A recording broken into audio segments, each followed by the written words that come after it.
তিনি তখন সেই ভোগ সরাসরিভাবে গ্রহণ করেন এবং শ্রীকৃষ্ণের সেই উৎকৃষ্ট প্রসাদ পেয়ে ভক্তি যখন কৃষ্ণ ভাবনাময় হয়ে ওঠেন, সেটি যে কি করে সম্ভব হয় যে ভগবানের সেবায় ব্রতী না হইয়া পর্যন্ত তা বুঝতে পারা যায়। পুরাধের ভক্ত কৃষ্ণ ভাবনাময় হয়ে ওঠেন, সেটি যে কি করে সম্ভব হয়, ভগবানের সেবায় ব্রতী না হওয়া পর্যন্ত তা বুঝতে পারা যায়। কি করে সম্ভব হয়? যদিও ভগবদ গীতা অন্যান্য বৈদিক শাস্ত্রের এই বইতে প্রমাণ করা হয়েছে,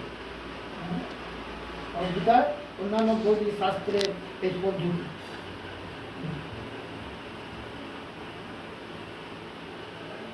তাই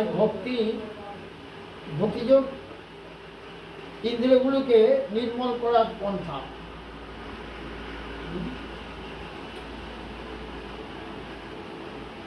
ভক্তিযোগ কি করে? ইন্দ্রিয়গুলোকে নির্মল করে। আমাদের ইন্দ্রিয়গুলো সব তো মলযুক্ত, পরিষ্কার না। জিহ্বা পরিষ্কার নয়, চক্ষু পরিষ্কার নয়। কেন? আমাদের এগুলো এই প্রাকৃত বস্তুর সঙ্গে থেকে যেমন প্রাকৃত হয়ে গেছে, তো এখানে অপ্রাকৃতের কোনো কিছু হবে না, করা যায় না। এই মল নির্মল করা যায় না। নির্মল করতে গেলে ভক্তি যোগ দ্বারা নির্মল করা যায়। সংসারে বর্তমানে ইন্দ্রিয় তর্পণে নিরত থাকার ফলে মায়াবদ্ধ জীবের ইন্দ্রিয়গুলি সর্বদা কলুষিত হয়ে আছে। আমাদের এই সংসারে কি হচ্ছে? ইন্দ্রিয় তর্পণ, শুধু খাবো ভাব।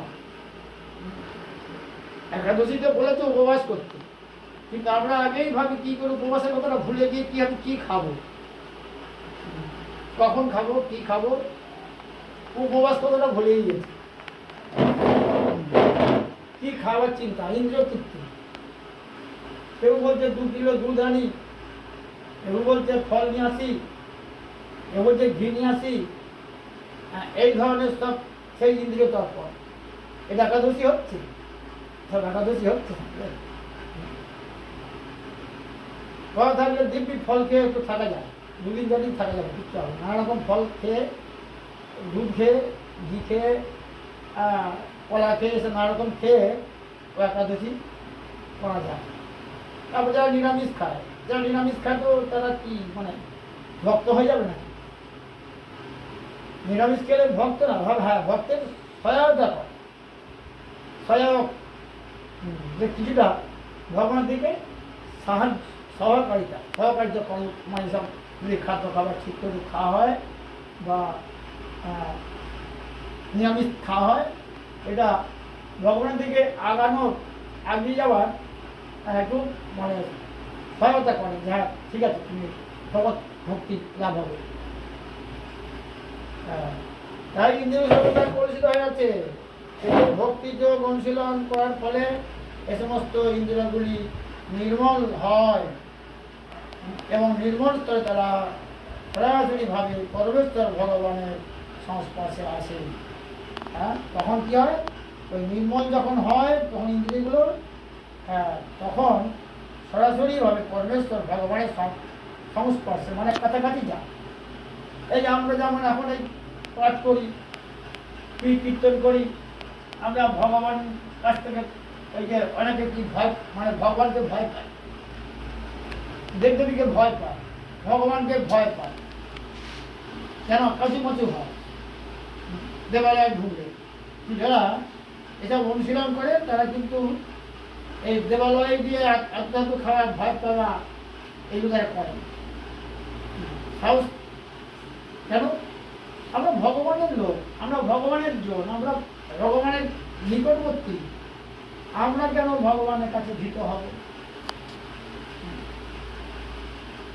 আমরা ভগবানকে বা কোন দেবদেবীকে ভয় পাবো কেন? অনেক কিন্তু আছে, বেশিরভাগ লোক দেখি দেবদেবীকে ভয় পায়, শনিকে তো খুব ভয় পায়। একটা দেবতা শনিকে খুব ভয় পায়। তো এইরকম আমাদের সমাজে প্রচলিত। কারণ শরীরকে ভয় পাবার কারণ কেন ভয় পাবো কেন? সে তো দেবতা, সে একজন, তাকে তো অসম্মান করা হচ্ছে না, দেবতা ভালো, তাকে নমস্কার, তাহলে ভয়ের কারণ তো কিছু নাই। একজন দেখি সব পুজোই করে,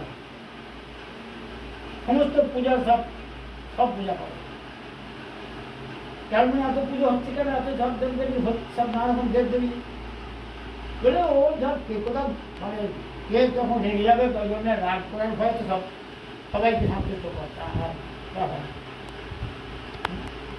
সবাইকে সন্তুষ্ট করলে পারে? সমস্ত লোককে সন্তুষ্ট করা যায় না। আর যে সবাইকে সন্তুষ্ট করবার জন্য ভাববে তার নিজের অমঙ্গল হয়ে যাবে। সন্তুষ্ট সবাই করা যায় না, যাকে একজনকে করলে সব সন্তুষ্ট হবে। তুষ্টি তুষ্টে জগৎ তুষ্ট পীড়িতে পীড়িতম জগৎ। হ্যাঁ, ভগবানকে সন্তুষ্ট করলে সমস্ত দেবদেবী সন্তুষ্ট হয়ে যাবে। এমনকি মায়া, যে ভগবানের শক্তি, বৈরঙ্গা শক্তি, সেই শক্তি পর্যন্ত তোমার তোমার বসে চলে যাবে। ভগবানের শক্তি অন্তরঙ্গা শক্তি, ভক্ত হলে অন্তরঙ্গা শক্তি প্রাপ্ত হয়। কিন্তু আমরা তো আছি তো বৈরঙ্গা শক্তির মাধ্যমে চলাফেরা করি। এই বৈরঙ্গা শক্তি যতক্ষণ থাকবে ততক্ষণ দেবদেবীকে ভয় পাবে। যারা খুবই আকৃষ্ট বৈরঙ্গা শক্তিতে বা মায়ের দ্বারা একবার আস্তে পাস্তে মায়ের বন্ধন, তারা দেবদেবীকে ভয় পেয়ে যাবে, দেবদেবীকে ভয় পাবে। এরকম অনুশীলন করার ফলে সমস্ত ইন্দ্রিয় নির্মল হয়, সরাসরি ভগবানের সংস্পর্শে চলে আসে। এই জড় জগতে আমি কেন না কোনো মালিকের চাকরি করতে পারি? জড় জগতে আমি কোনো না কোনো মালিকের চাকরি করতে পারি, কিন্তু সেই দাসত্ব ভালোবাসার নয়। কারণ চাকরি করতে যাওয়া মানে ভালোবাসা, দাসত্বটা ভালোবাসার নয়। কারণ মালিক জানে আমি কেবলমাত্র কিছু টাকা পাওয়ার জন্য সেই চাকরি করি, আর সে মালিক আমাকে ভালো, আর সেই মালিকও আমাকে ভালোবাসে না। আমার কাছ থেকে কাজ আদায় করে নেওয়ার আমাকে পারিশ্রমিক দেয়। হ্যাঁ, সুতরাং সেখানে তো ভালোবাসার কোনো প্রশ্ন উঠতে পারে না। মালিক আমাকে ভালোবাসে, মালিক আমাকে ভালোবাসে, অমুক লোক ভালোবাসে, সেখানে কি তার মানেটা কি? সে তার দ্বারা কি উপকৃত হচ্ছে বলে সে ভালোবাসে, একটা কৃত্রিম ভালোবাসা, প্রকৃত ভালোবাসা নয়। এটা কৃত্রিম ভালোবাসে, কাজ করি নেওয়া, কাজের বিনিময়ে, কাজের বিনিময়ে যে টাকা দেয়, এখন তো ভালোবাসার কোনো প্রশ্ন আসে না। আমাকে কেন ভালোবাসবে? কিন্তু পারমার্থিক জীবনে নির্মল দিব্য প্রেমের স্তরে উন্নত হতে হবে। পারমার্থিক জীবনে আমাদের বর্তমান ইন্দ্রিয়গুলি দিয়ে ভগবানের সেবা করার মাধ্যমেই সেই প্রেম ভক্তি স্তর লাভ করা যায়। এই দূষিত ইন্দ্রিয়গুলোকে দিয়েই ভগবানের সেবা কাজে লাগানো যায়। যে ইন্দ্রিয়গুলো আমাদের মায়ের দ্বারা আমাদের ইন্দ্রিয়গুলো জগতের থেকে শুধু ওই ভোগ করবো, শুধু ভোগের চিন্তা, সেইগুলো দিয়ে আমরা ভগবানের ভক্তি স্তরে লাগিয়ে দিয়ে সেগুলো ভক্তি স্তর লাভ করা যায়।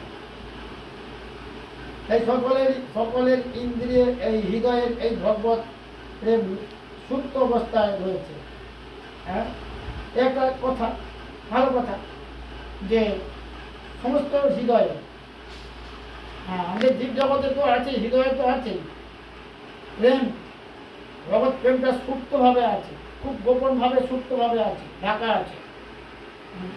একটু যদি গুরুর কৃপা যদি একটু সেই ঢাকাটাকে উন্মোচন করে দিতে পারে, তাহলে তো প্রেম আছেই, সকলের হৃদয়ে প্রেম আছে। সে প্রেমটা উদ্ঘাটন করবে কে? প্রেমটাকে প্রকাশ করবে কি করে? প্রেমকে প্রকাশ করতে গেলেই একজন মাধ্যম দরকার, পদ্ধতি আছে, পন্থাগুলোকে দেখি যে সে পন্থার মাধ্যম মানে যে পন্থাটা জানে তার কাজ প্রয়োজন, যে আমি কি রাস্তায় গেলে আমার প্রেম মানে আমার প্রেম মানে উন্মোচন হবে। এই ভগবত প্রেম বিভিন্ন রূপে প্রকাশিত হয়। এই ভগবত প্রেম বিভিন্ন রূপে প্রকাশিত হয়, কিন্তু জড় জাগতিক সঙ্গের প্রভাবে